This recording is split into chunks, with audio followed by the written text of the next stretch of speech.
Welcome to my channel. Hi, I'm Tanya. In today's video, I'll be making a delicious Texas brisket chili. But first, I'm going to head on over to our local grocery store, my H-E-B, to get all the ingredients that I'll need for this Texas brisket chili. When fall comes around and we get that first bit of cool weather, it just makes us want to make a nice hot pot of chili. Okay, now that we've done all the grocery shopping, seen all the beautiful fall displays, let's head home and start cooking. Here are all the ingredients I'll be using to make this delicious Texas brisket chili. I will have all the ingredients listed in the description below.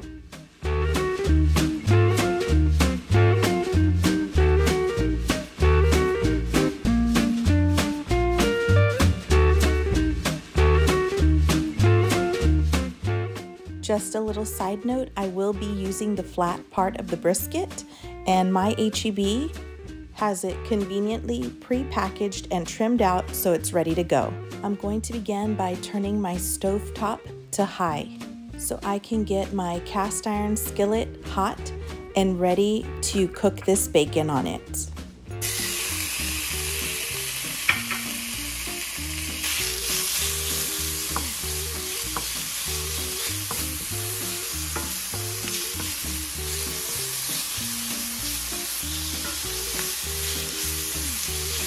There are a few satisfying sounds in life, and bacon sizzling in a pan on top of the stove is one of them. I'm just going to continue to cook this bacon until it's fully cooked. While the bacon continues to cook, I'm going to start prepping the brisket.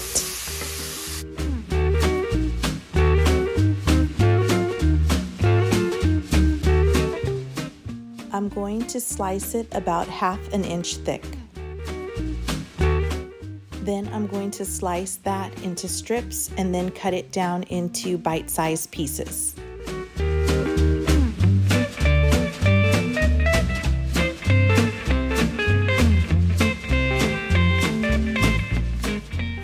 My bacon is now fully cooked. It's got this beautiful brown coloring on it, so I'm going to remove it from the skillet. Look at that beautifully cooked bacon.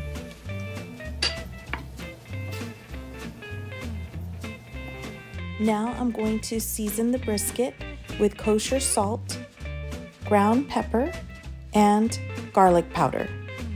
Now I'm going to sear the brisket in my skillet with that leftover bacon grease. Searing it will give it an amazing flavor and texture. You'll notice that I'm only adding in a little bit of brisket at a time to my skillet. I'm doing that intentionally so I can make sure that the brisket has enough space in the skillet so that it can sear on all sides. If you're enjoying this video, please click like, it helps my channel grow.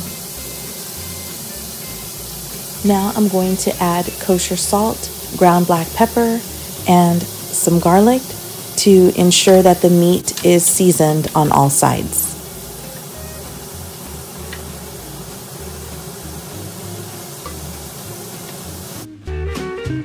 Now that the brisket is seared to the way that I like it, I'm going to transfer it over to my enameled cast iron Dutch oven. If you're interested in some more comfort food recipes, please check out my hot out of the oven chicken pot pie and my hot off the stove caldo de res with rice.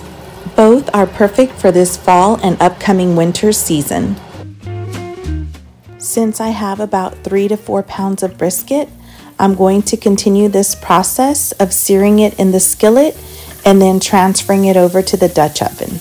I just want to give a special thank you to my sweet husband Chris for doing all the camera work on this video. He made filming this so much easier on me, and I appreciate that. So this Texas brisket chili is made with love from my husband who loves brisket. Now I'm going to add my onion in and saute it in my skillet. I want them to become translucent and also to pick up any flavors from the brisket that was seared in the pan.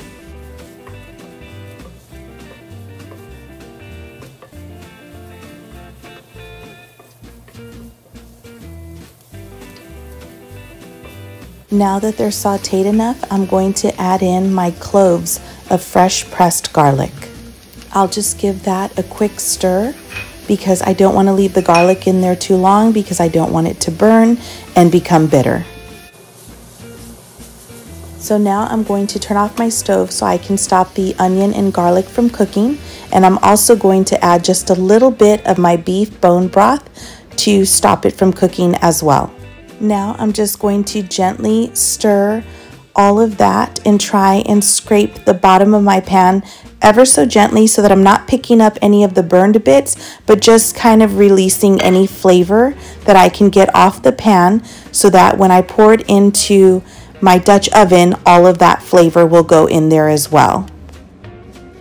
Going to add just a little bit more bone broth to the pan so that I can repeat that process again just to make sure that I got any flavor that's left on the skillet and all the onions and garlic out.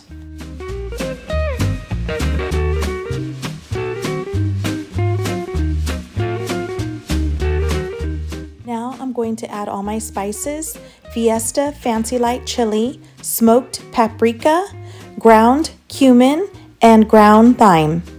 Look at that beautiful bacon. Go ahead and add that deliciousness to your pot. Now I'm going to add a large can of whole peeled tomatoes. Then I'm going to add the remainder of my beef bone broth to the pot as well. Then I'm going to take my wooden spoon and just break up those whole peeled tomatoes to make them into more bite-sized pieces. If you want to skip this step and make it easier on yourself, you could use a large can of diced stewed tomatoes.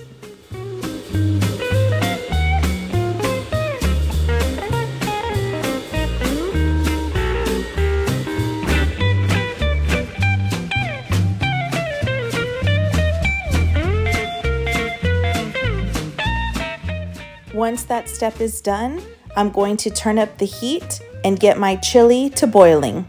Once it starts boiling, I'm going to turn it down to a simmer and simmer it with the lid on for 2 hours.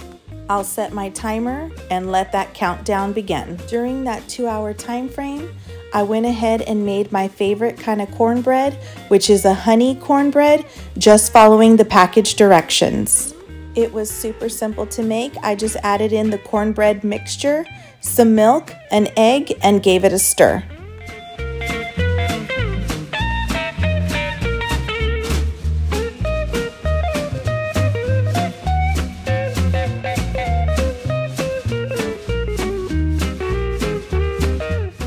Then I prepped my cast iron skillet with a little bit of olive oil so my cornbread won't stick to the pan.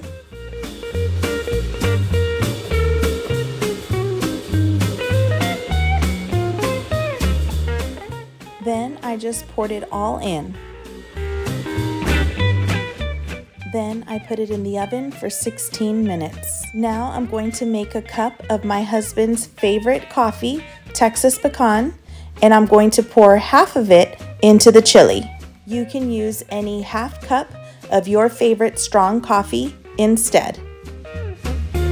I don't know about y'all, but to me, there are just some meals that go good with sweet tea, and I think chili is one of them.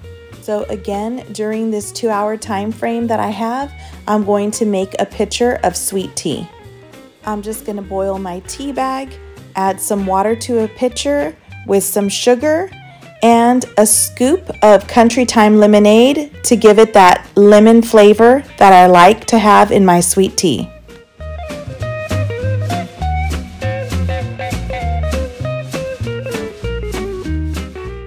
The honey cornbread is ready to be pulled out of the oven, and my tea is done boiling, so I'm going to pull that off the stove and pour it into the pitcher and give that a stir.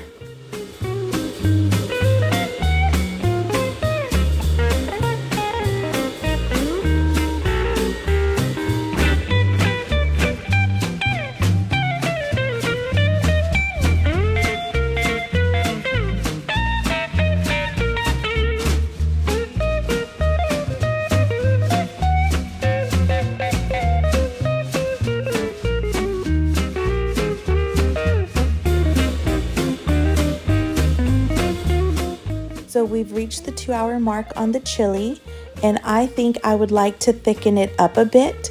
So I'm going to take some flour and form a roux to help thicken it.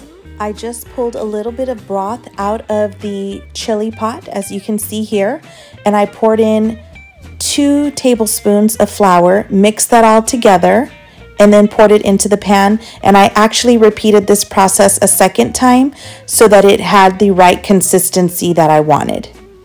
You could skip that step. Again, it's personal preference on how thick you want your chili to be.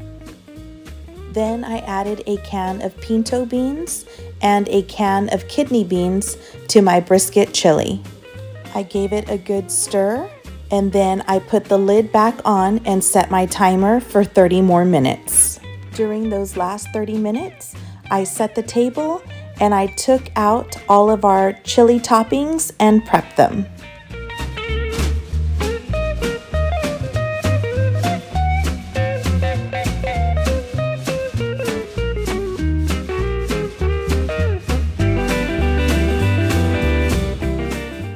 Returning subscriber, thanks for coming back. Here's a sneak peek of my fall kitchen decor. And if you're new here, thanks for stopping by. And if you like home decor, seasonal decor, and an occasional recipe here and there, please consider subscribing. I'd appreciate it. All right, everybody, the moment we've been waiting for. It is time to plate this Texas brisket chili. I'm going to show you 2 ways to eat it. In this first bowl, I'm just going to serve a few ladles of chili directly into the bowl. And in my second bowl, I'm going to add some corn chips to the bottom. Then I'm going to pour a few ladles of the Texas brisket chili on top.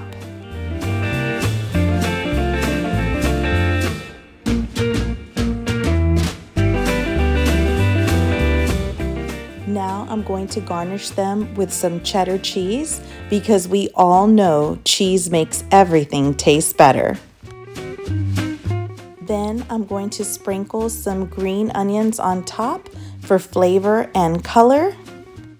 And then I'm going to add a little dollop of sour cream to the top. Then I'm going to take a piece of honey cornbread and add it to my first bowl of chili. Oh my goodness, look at these delicious bowls of Texas brisket chili. Yum! I hope you try this recipe for your family or friends. Enjoy! Bye!